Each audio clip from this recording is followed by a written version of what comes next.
Welcome to the Confidence in You podcast, designed to help you build confidence and create positive, lasting change in your life. And here's your host, Helen Luxford. Hi, welcome back, and thanks for being on the podcast again today. This podcast is about finding your confidence and being able to speak up and ask for what you want. And by sharing stories, ideas, hints, tips and strategies and having other people on the podcast to do so as well, I'm hoping that you'll be able to connect with and find your inner strength, your voice and confidence to create the changes you want in your life. And today I want to talk about values and finding what's important to you. I've recently done a bit of work with clients around values alignment. Well, actually about finding their values and finding what's important to them. We're all busy and we go from one thing to the next, and quite often we get caught up in life and we lose sight of or forget what's important to us. So today on the podcast, that's the question I'm asking. What's important to you? It's a simple question, but one that determines how you live your life. It's a question that goes to the heart of who and what we are. The answer can motivate you and guide your decisions. So let's take a moment today to chat about what values are and why they're important. When you bring awareness to what's important for you, it can help you clarify and act on your values, which means you'll be behaving in a way that's naturally more aligned to who and what you are. Sometimes when I see clients, they come to me with an issue and through our sessions, they unlock or discover that over time, their values have eroded and they've adopted someone else's and they're now living a life that's out of alignment with their core values. This is a common occurrence and something that you can work on when you realise you've veered away from what's important to you or from your values. Now, you don't just wake up one day and decide to live a life that's not in alignment with your values. It can occur over a period of time, and it can happen when you make an adjustment here and an adjustment there, and it's no big deal in the moment or at the time, and then later on you find yourself living in a way that's not making you feel good, and you may be making decisions that are making others happy, or that you feel help others, or you want to be included in something, so you make a decision to go along with the flow, but it's not in alignment with who you are at your core. I'll give you an example of how this may occur where you may be able to appreciate and understand how in different situations you could take on someone else's values. Many years ago, I went on a holiday to Turkey with a friend. We had a ball, we had a great time, and one afternoon we went to a Turkish bath, think day spa, and we got changed into our swimmers and we were given a Turkish towel to wrap around us. And then we went and sat in the waiting room for someone to come and take us through. We were greeted by two lovely men who were pleasant and welcoming, and they showed us down a hall to some private mud baths. These mud baths were separated by little wooden walls with a door on each one of them, sort of like a little pig pen, but think spa day mud bath instead. At that stage, they just explained to us what was happening and how the mud baths worked, and they told us we could sit in the mud bath and told us to wash ourselves in the mud. It had these healing properties, and that they left us at that point and they told us that someone else would be through to take us through to the hammam later on. So the hammam is a Turkish steam bath area and it's normally got quite a few people in it. Now we sat in our mud baths for about 20 minutes in our little wooden box pen things, and then two lovely young ladies came and saw us through to the hammam, where we enjoyed a beautiful steam bath and they washed our hair, etc. And the whole afternoon was wonderful. When we returned home and back to work, I was sharing this story with colleagues, and one of them, who is Turkish, became very animated and said that there shouldn't have been men in the hammam. And I explained, well, there wasn't men in the hammam. They were just showing us through to the mud bath area and explaining how the mud is and what to do with it. So to cut a long story short, this colleague of mine was adamant, really, really adamant, that men should not be in the women's area in a Turkish bath. And I went, wow. Now, I hadn't thought about that at the time, and it didn't bother me because there was nothing to be bothered about. I had my bathers on, I had a towel around me, but the response of my colleague was quite unsettling because they even used the words, you were violated. You were violated by having a man in there. Now, they're pretty strong words, and I definitely did not feel violated. However, in this setting, with my colleague reacting in the way that they did, I started to think to myself, have I been violated? Now, I didn't think I had because I wasn't disturbed by this in any way at the time, and I had a lovely afternoon with my friend. But these thoughts of my colleague stayed with me all day, and I kept going back and reliving the spa day and what had occurred at the time. And nothing was inappropriate. I had an absolutely lovely day. However, I could feel the energy of my colleague impacting on my thoughts. And what I realised was their values had been violated, not mine. Their values are quite different to mine because they come from a different background, a different environment, and different experiences. Now, I was not violated. I was clothed. The man left when I walked into a little wooden box and shut the door, so he didn't see anything other than me walking down the hall in my bathers with a towel wrapped around me. However, for people from that country or of a different faith to me, that same scenario could have been a violation for them. And upon reflection, I can see how this person would come to the conclusion that they did about a man being in a woman's part of the spa in Turkey. Which brings me to the whole point of today's podcast, which brings me to why values are important. Values are often taken to mean moral ideas, attitudes, social or behavioural norms that are considered either good or bad by a particular group, community, or it could be a work environment, but the group of people think it's either good or bad. Values can be words like honesty, authenticity, respect, but they can also be anything that is important to you. They may be interests, they could be activities, they could be preferences, character traits, or abstract things. So when you think of values, think of them as the things that are important to you, the things that are most important to you, the things that guide you and help you make decisions. Now, you may have a few or many values. Either way is fine, and you'll probably have different values in different areas of your life. In your private life, love may be high on your values list, whilst at work it may be respect, and in a sporting team it may be giving it your all, or connection, or having a purpose, or learning or growth, or whatever is important to you, they are your values. Now, your values may even overlap. You may value honesty in all areas of your life. The point is you can have the same or different values for different segments of your life, so long as it's important to you in that context. Here's some examples of what I mean by that. So in your private personal life, your values may include being valued by others, honesty, kindness, or generosity. Whereas in relationships or your interpersonal connections, it may include love, trust, respect, happiness, balance, friendship, loyalty, or intimacy.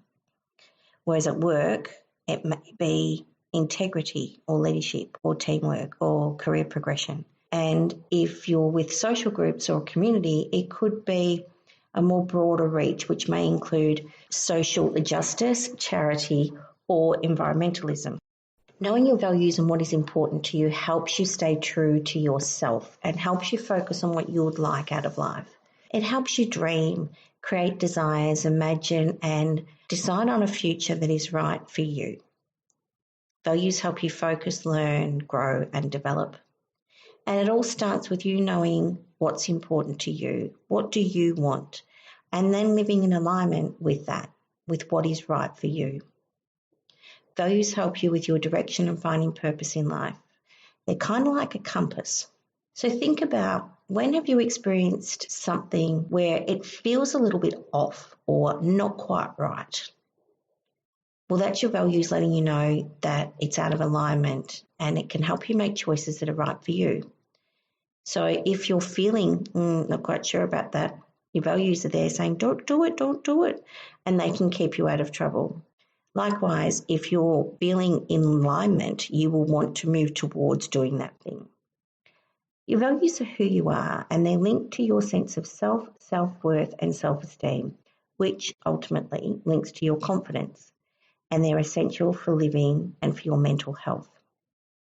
When you live in alignment, you'll feel happy, connected, content, satisfied, and fulfilled. They keep you on track and help you develop good habits and behaviour patterns. They bring you in alignment with others that hold similar values, and they repel those that don't, and that's a good thing.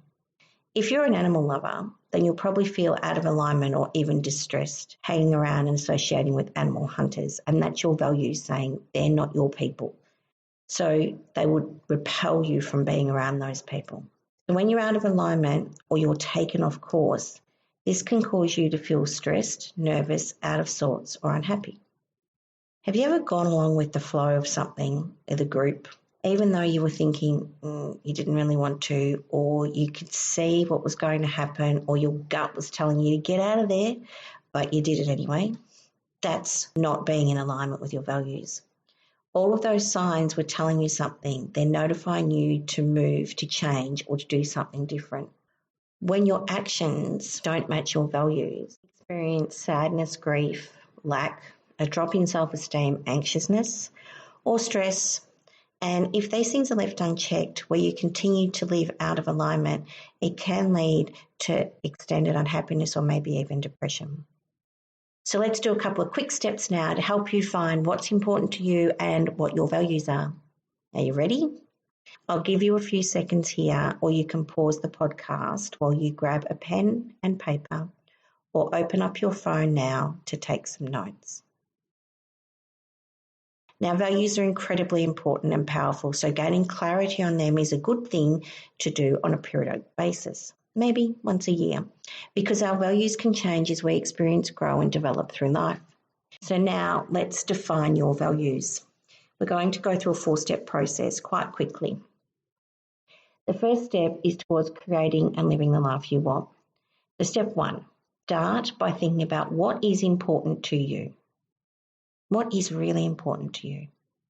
Reflect back on different areas of your life, such as friends, relationships, career, family, social activities, success, sports, whatever it is for you. Think back on different areas of your life and just write down 6 areas of your life now, up to 6 areas. It could be as little as 3 or as many as 10. So if you're flowing, you can write 10, but try and focus on 6 areas for today's exercise. Could be family, friends, partner, school, work, sports, career, progression, community groups, learning, growing, connection, health, wealth, happiness, fun, joy, whatever it is for you. So think of those different groups and just write down 6 headings. Great. Now that you've got your up to 6 headings listed, step 2 is to write underneath each of those headings things that you do with that group or in that area. So if it's family, what do you do with family? Write that down, what's important to you about family. It might be connection, love, growth, happiness, sharing, enjoyment, home, fun, play, music, games, reading, whatever it is, what is important to you about family. Then do that for each of the other groups you have listed. So for example, if you've written work or career, it might be leadership, honesty, growth, opportunity, money, financial reward, integrity, trust, respect, being in flow, purpose, knowing that you're doing a good job, being able to contribute to something broader than yourself. Whatever it is that you connect with at work that's important to you, write that down. And if you've written partner or relationship, underneath that, for an example, it might be love, connectedness, joy, sharing, happiness, doing life together, goals, dreams, financial security, laughter, holidaying, creating family, whatever it is for you under each heading, write down whatever words come to you, whatever flows from you for that subject. So you get the idea here? So I want you to do that, pause the podcast and do that now for each of your main topic areas, for each of those 6 areas. And I'll see you in a moment where we'll go into step 3. Okay, welcome back. We're now up to step 3. When you've completed your list of things underneath each major topic, think about now how much time you would like to spend each day or each week in each of those main topics or groups. So, for example, if it was partner, or relationships, family, friends, work, spirituality, and community groups, of those 6 things, and with all of the things you've listed underneath each one of them, ideally, if you had a choice, how much time would you like to spend in each area? How much time do you want to dedicate in each area each day or each week? So for the example I've just given, it might be 20% with relationship with my partner, 40% with the broader family, 20% with work, 10% with spirituality, and 10% with community work. That's 100%. So I've made it simple for this exercise, but the breakdown can be whatever works for you. And once you've done that, we'll move on to step 4. And this is the big one. Now look back at last week and just map across how much time you actually spent in any and all of those 6 areas you've listed. Be honest with yourself. Did you spend anywhere near the amount of time you'd like in each or any of those areas? Because for most people who do this exercise with me, they don't, and that's okay, because now you're aware of it. And you'll hear me say this a lot. With awareness comes choice. If you're not aware, then you can't do anything about it. Now that you've brought this to your attention, you are now aware. So with awareness comes choice. So you have a choice. You have a choice to continue doing what you've been doing or to make changes, to do things differently, to create the life you want and one that is in alignment with what's important to you and your values, with what you have just identified and written down. Now, you may not be able to immediately make all of the change you want, and that's common and normal as well. So I recommend choose one. Choose one of those areas, the one that is most important to you at the moment, one of those values, that thing that is most important to you, and focus for the next 30 days on creating more space and time to be in that area, to dedicate your time and energy to that one area of your life. Build in time and create tiny habits that allow you to do so. So if exercise or health is one of your areas and you currently don't have time because of the many demands of our life, create space to exercise for 2 minutes. Use the 2-minute rule to create any tiny habit towards your value or goal. Build in 2 minutes each day. So for exercise, build in 2 minutes of exercise. When you get out of bed, when you get out of the shower, on your way to work, at lunchtime, in between meetings, on your way home from work, before you go to bed. There are many opportunities throughout the day where you can build in a 2-minute habit for any one of your goals or values that is in alignment with what's important to you. The question is, what choice are you going to make? Are you going to focus on one thing and build in a new tiny habit to bring you closer to alignment? It's up to you. It's all up to you, because you are the only one that can make that choice. And I invite you to choose one thing, build in a 2-minute habit, and see how it lifts you up and builds your self-esteem just by doing 2 minutes a day. Thank you for listening, and I'd really appreciate a rating and review on iTunes so we can reach more people together. And thanks for sharing with family and friends. Until next time, let your light shine, and remember, you're one decision away.